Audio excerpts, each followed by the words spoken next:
Chapter 5, Product Differentiation, Strategic in the Emerging Enterprises. Going search of blue ocean strategy. There is so much innovation in both small and large organization focuses on repositioning a firm's products along established bases of competition.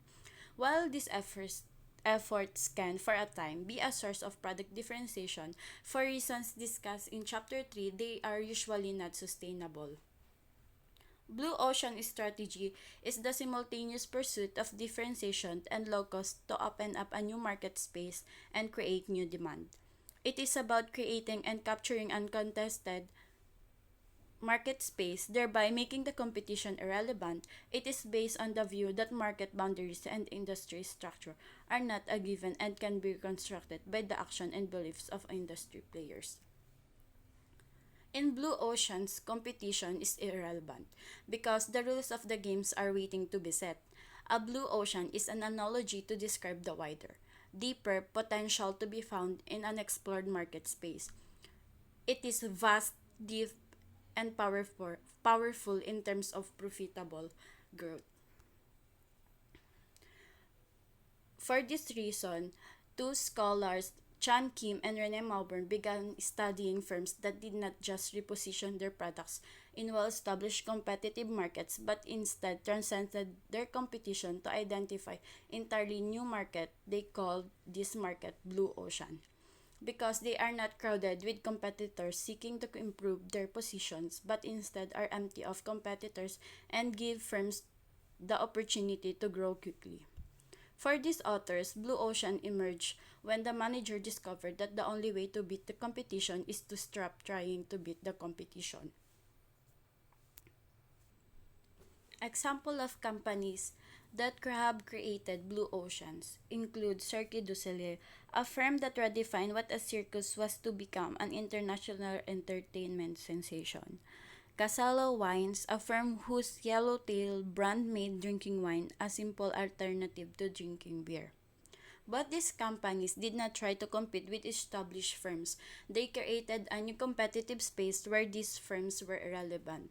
So, how can a firm create a value ocean? Kim and Malburn suggest that firms begin by understanding with the basis of competition that exists within an industry. In the US wine industry, for example, Casala identified seven bases of competition: price, an elite image in packaging, consumer marketing, aging quality of wine, vineyard prestige, taste complexity, and diverse range of wine. Blue Ocean, they use Blue Ocean tools. The Blue Ocean strategy comes with a complete set of analytical tools and frameworks for formulating and executing a Blue Ocean strategy. The Value Innovation Strategy Canvas for Action Framework, 6 Paths Framework, Pioneer Migrator Settle Map, 3 Tiers of Non-Customer, Sequence of Creating Blue Ocean, Buyer Utility Map. The value innovation. The value innovation is the simultaneous pursuit of differentiation and low cost, creating a leap in value for both buyers and the company. The concept of value innovation is developed by Chan Kim and Rene Malburn and is the cornerstone of marketing creating strategy. Cost savings are made by eliminating and reducing the factors an industry competes on. Buyer value is lifted by raising and creating elements the industry has never offered. Because the value to buyers comes from the offering's utility minus its price, and because value to the company is generated from the offering's price minus its cost, value innovation is achieved only when the whole system of utility, price, and cost is aligned.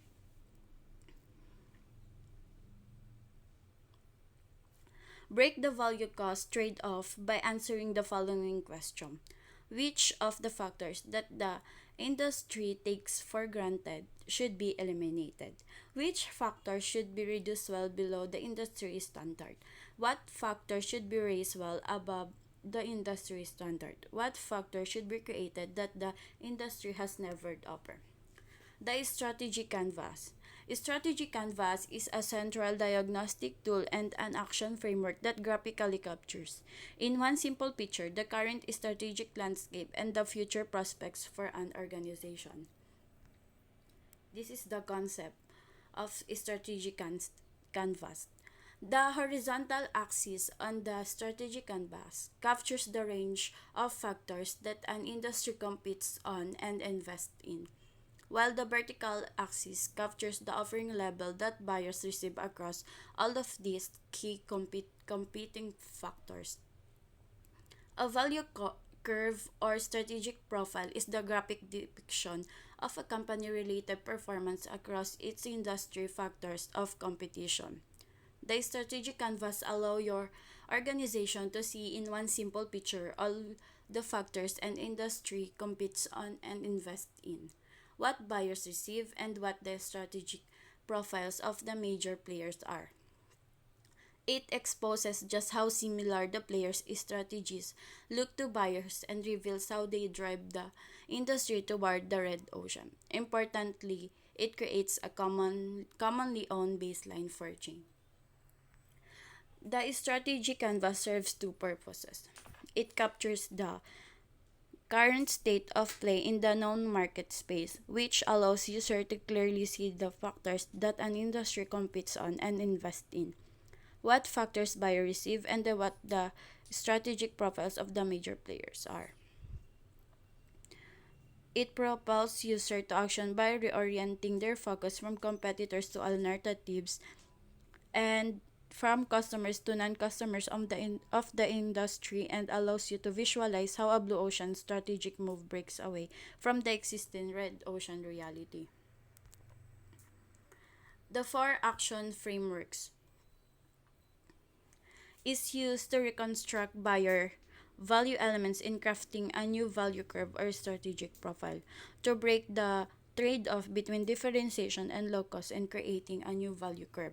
The framework process four key questions shown in the diagram to challenge and industry strategic logic.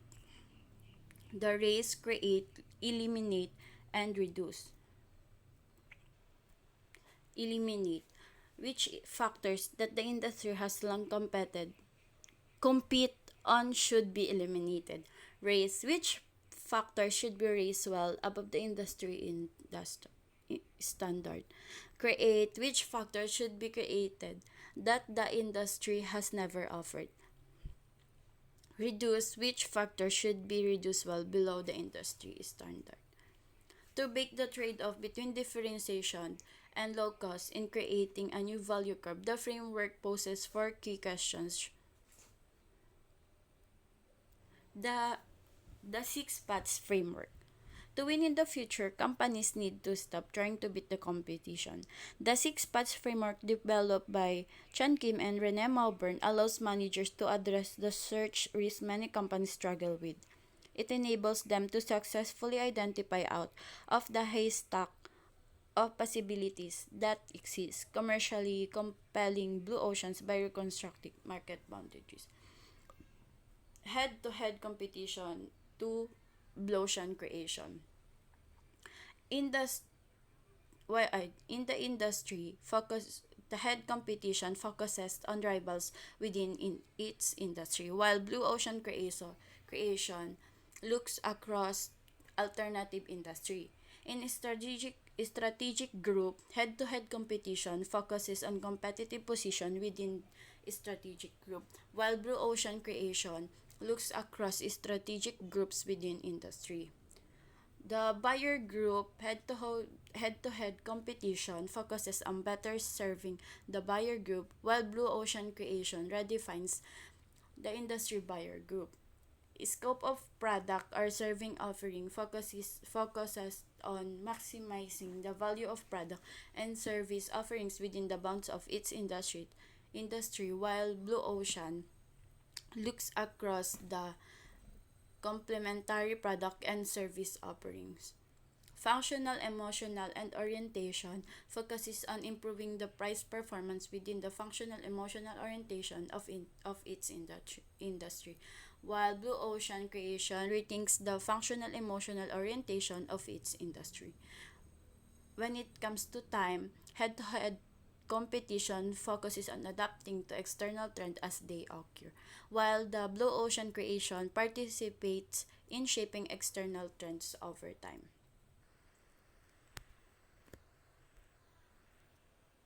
Pioneer Migrator Settler Map, a useful exercise for a corporate management team pursuing profitable growth, is to plot the company's current and planned portfolios on the Pioneer Migrator Settler Map. Pioneers value innovation, migrators value improvements, settlers value imitation. Settlers are defined as me too businesses. Migrator are business offerings better than most in the marketplace, and the company's pioneers are the businesses that offer unprecedented value. These are accompany Blue Ocean strategic moves and are the most powerful sources of profitable growth. They are the only ones with a mass following of customers.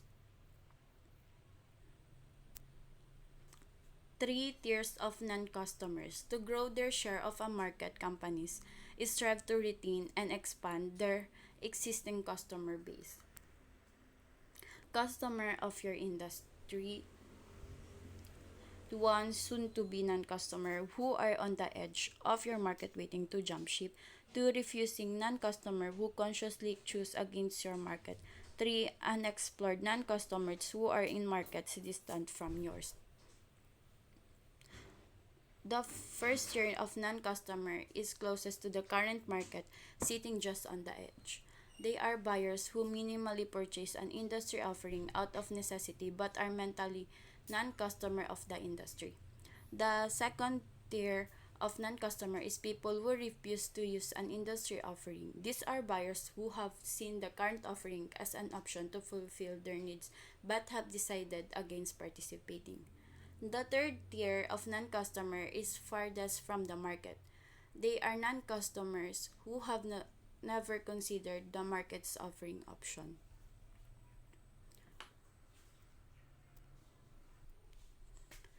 By focusing on key commonalities across these non-customers and existing customers, companies can understand how to pull them into their market. Sequence of Blue Ocean.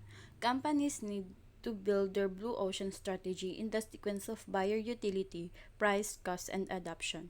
This allows them to build a viable business model and ensure that a company profits from the Blue Ocean it is creating. W. Chan Kim and Rene Maubert argued that with an understanding of the right strategic sequence and of how to assess blue ocean ideas against the key criteria in that sequence, companies can dramatically reduce business model risk and ensure that both the company and its customer win as it creates new business terrain. The buyer utility map, developed by Chan Kim and Rene Maubert, helps to get manager thinking from a demand side perspective. It outlines all the levers companies can pull to deliver exceptional utility to buyers as well as the various experience buyers can have with the product or service. These mindsets help the managers identify the full range of utility spaces that a product or service can potentially fill. The 6 stages of buyer experience cycle.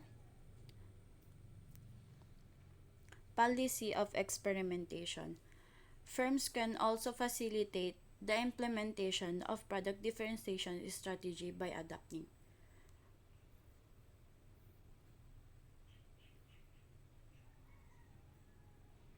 For example, Charles Schwab, the innovative discount broker.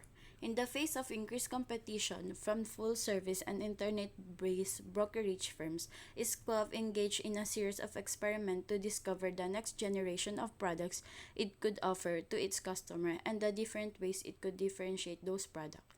Squab investigated software for simplifying online mutual fund selection, online futures trading, and online company research.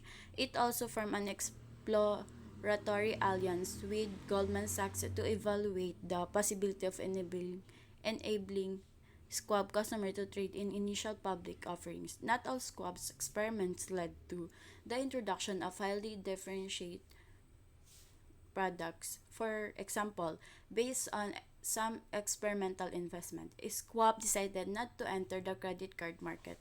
However, by experimenting with a range of possible product differentiation moves, it was able to develop a range of new products for the fast-changing financial services industry. Guiding innovative principles. The vision declared the importance of innovation, make it part of the company's self-image. The foresight find out where technologies and markets are going, identify articulated needs of customer. Stretch goals, set goals that will make you and the organization stretch to make quantum improvements. Although many projects are pursued, place your biggest bets on those that change the basis of competition and redefine the industry. For the empowerment, hire good people and trust them. Delegate responsibilities, provide slack resources, and get out of the way. Be tolerant of initiative and the mistakes that occur because of the initiative. Communication. Open, extensive exchanges according to ground rules in forums that are present for sharing ideas and where networking is each individual's responsibility. Multiple methods for sharing information are necessary. Rewards and recognition. Emphasize individual recognition more than monetary rewards. Through peer recognition and by choice of managerial or technical promotion routes. Innovation is an intensely human activity. Compensation policies and implementing product differentiation strategies. The compensation policies used to implement product differentiation very much complement an organizational structure and managerial controls listed.